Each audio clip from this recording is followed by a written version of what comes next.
Myself, Wasim Gulam Dastagir Sheikh. I am studying in 7th A. My school name is Shivaji Nagar municipal Urdu school number 2. आज मैं आपको pronoun के बारे में बताने जा रहा हूँ. प्रोनाउन यानी कि ज़मीर. प्रोनाउन ऐसे अल्फाज को कहते हैं जो जुमले में नाम की जगह पर इस्तेमाल हो. प्रोनाउन.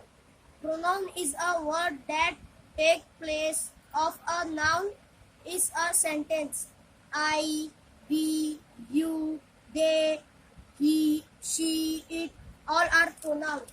अब मैं आपको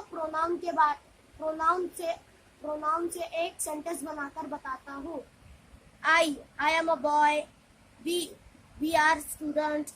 You are my friend. They are players. He is a doctor. She is my teacher. It is a chair.